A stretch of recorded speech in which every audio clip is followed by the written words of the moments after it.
এক গ্রামে বাস করত এক চাষি। তার ছিল এক ছেলে নয়ন। নয়ন ছিল সাদাসিধা, যে যা বুঝাতো তাই বুঝতো। একদিন চাষি সারা দিন কাজ করে রাতে বাড়ি ফিরছিল। এমন সময় হঠাৎ সে দেখে একটা বীজ চকচক করছে। কি ব্যাপার, এই অন্ধকার রাতে চাঁদের আলোতে ওইটা কি চকচক করছে? গিয়ে দেখি তো।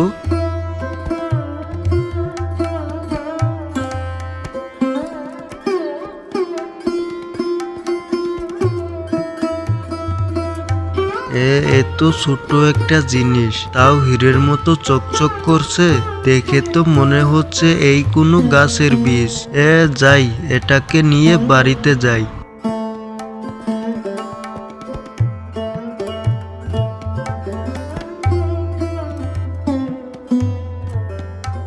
আগে বীজটা লাগিয়ে দিই, দেখি বীজ থেকে কি গাছ হয়।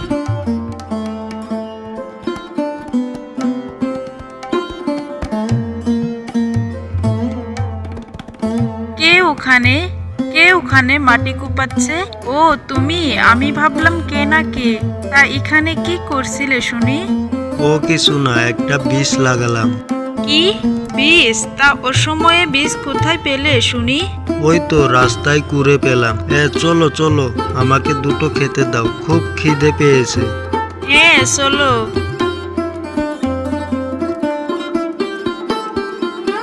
তুমি খাটের উপর বসো, আমি তোমার জন্য খাবার আনছি।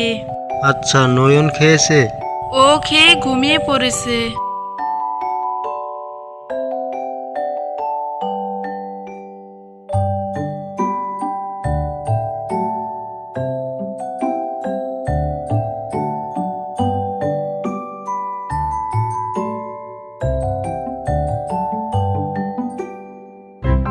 বাবা, তুমি এসেছো? হ্যাঁ বাবা, তুমি কিছু বলবে? মা একটু আগে বললো তুমি আসার সময় আমার জন্য মিষ্টি আনবে। আমি তো বাজারে যাইনি বাবা, কাল নিয়ে আসবো। যাও, এখন ঘুমাও। আচ্ছা বাবা।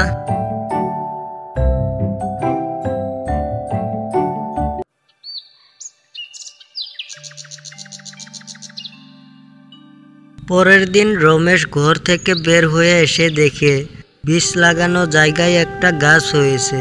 যা ভেবেছিলাম তাই। এটা এখন কি গাছের বীজ সেটাই দেখার বিষয়। যাই, আগে জমির দিকে যাই। গিন্নি, গিন্নি, আমার কোদালটা ঘর থেকে নিয়ে এসো তো। লিতা ঘর থেকে কোদালটা নিয়ে আসে। এই নাও তোমার কোদাল। শোনো গিন্নি, এই গাছটার দিকে খেয়াল রেখো, যেন এই গাছটা গরু এসে খেয়ে না ফেলে। আচ্ছা, তুমি যাও। রমেশ ক্ষেতের দিকে চলে যায়। লিতা গাছটার কাছে বসে বলে, এই গাছটা দেখতে এমন অদ্ভুত লাগছে কেন? দেখতে তো বেগুন গাছের মতোই লাগছে। এমন সময় সেখানে নয়ন আসে।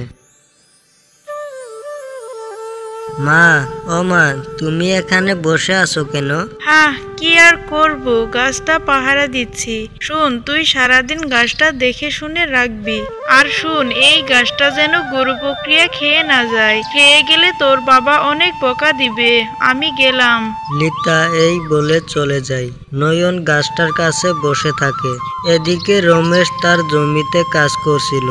এমন সময় সেখানে হাবু আসে। ও রমেশ ভাই, সকাল সকাল জমিতে কাজ করছো দেখছি। তা আসলাম, কাজ তো করতেই হবে। তা ঠিক, কাজ না করলে খাবে কি? তা জমি কত দিয়ে ঠিক করেছো? 5 টাকা দিয়ে ভাই। আচ্ছা থাক, আমার অনেক কাজ আছে।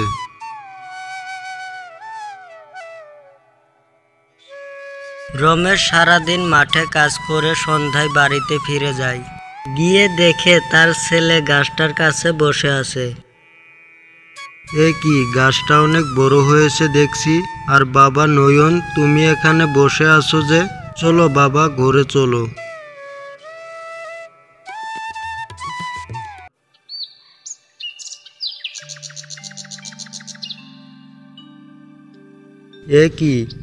কি দেখছি আমি, এত সোনার বেগুন।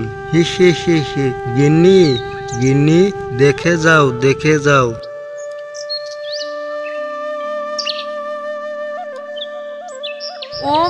এ কি দেখছি আমি, এ তো সোনার বেগুন গাছে যে সোনার বেগুন ধরেছে। যাক, তোমাকে আর অন্যর জমিতে কাজ করতে হবে না। শোনো না, বলি যে এই সোনার বেগুনটা বাজারে বিক্রি করে আজ অনেক বাজার করে আনো না। হ্যাঁ গো হ্যাঁ, আর দেখো না বেগুন গাছের গোড়ায় কতগুলো চারা হয়েছে। এ বাজার থেকে এসে আমি আমার উঠোনে সোনালী বেগুন গাছ চাষ করব। আচ্ছা, তা করিও, এখন বাজারে যাও।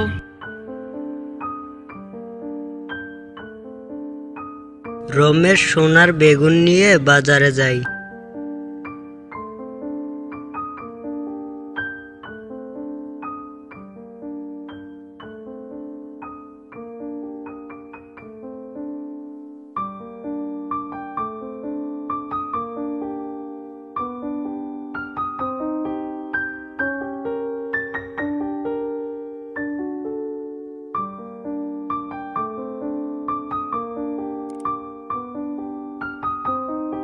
গিন্নি, ও গিন্নি, এই দেখো কত বড় ইলিশ নিয়ে এসেছি।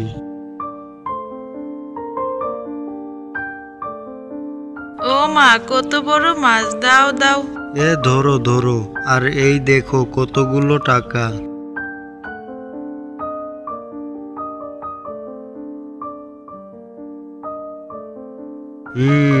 এক গাছে একটাই সোনার বেগুন ধরেছিল, তার মানে আরো গাছ লাগালে আরো সোনার বেগুন ধরবে।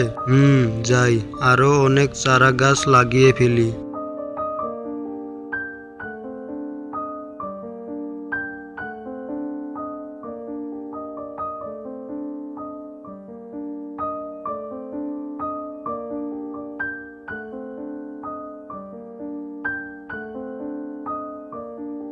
বাবা, ও বাবা, আমিও চারা গাছ লাগাবো।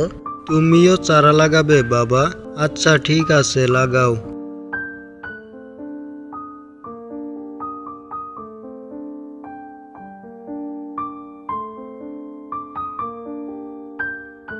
যাক, এবার আমার হলো উঠানে সোনালী বেগুনের বাগান। হি হি হি হি। বাবা, আমাদের বেগুন গাছে কি সোনালী বেগুন ধরবে? হ্যাঁ বাবা হ্যাঁ।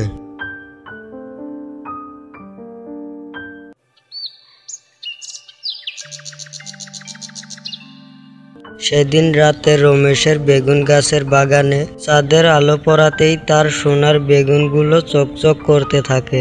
আর এই দৃশ্য রাকেশ চোরের চোখে পড়ে। এ কি, রমেশের বাড়িতে ওগুলো কি চকচক করছে? ব্যাপারটা গিয়ে দেখতে হচ্ছে।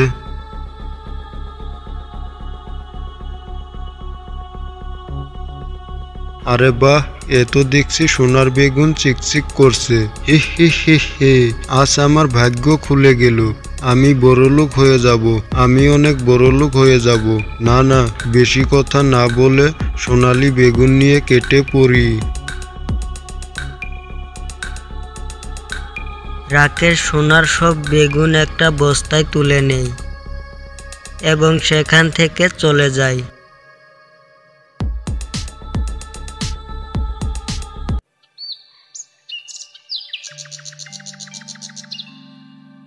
পরের দিন সকালে রমেশ আর তার বউ এসে দেখে গাছে একটাও বেগুন নেই। ওগো, আমাদের সব সোনার বেগুন কোথায় গেল? আমিও এটাই বলি, আমাদের সব সোনার বেগুন কোথায় গেল? তাহলে কি রাতে চোর এসেছিল আমাদের বাড়িতে? হতে পারে, আমাদের গ্রামে চোর থাকার মধ্যে ওই রাকেশ চোর। শোনো গিন্নি, তুমি ঘরে যাও, আমি গিয়ে দেখে আসি রাকেশ চোর আমাদের বেগুন নিয়েছে নাকি।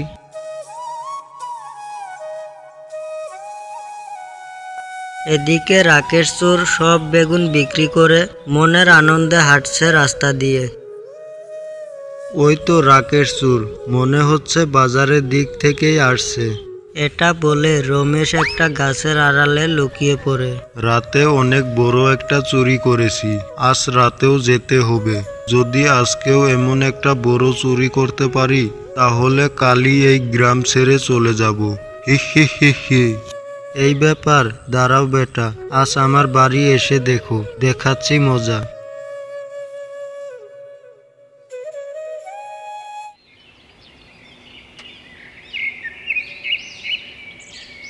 সেদিন রাতে রাকেশ চোর আবারও আসে রমেশের বাড়িতে বেগুন চুরি করতে।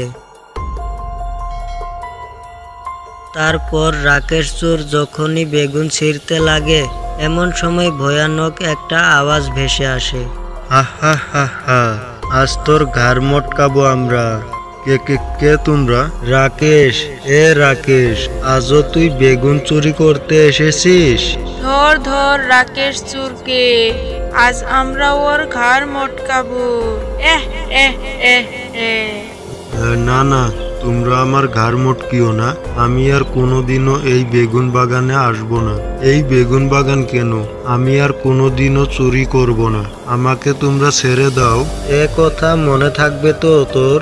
এরপর যদি চুরি করতে আসিস তাহলে আমরা তোর ঘাড় মটকে খেয়ে ফেলবো। যা যা, চটপট দূর মার, না হয় তোর ঘাড় মটকে খেয়ে ফেলবো। হি হি হি হি। রাকেশ চোর দৌড়ে সেখান থেকে চলে যায়। হি হি হি, চোরটা মনে হয় অনেক ভয় পেয়েছে। হি হি হি। হি হি হি হি। আর কেউ আমাদের বেগুন বাগানে বেগুন চুরি করতে আসবে না।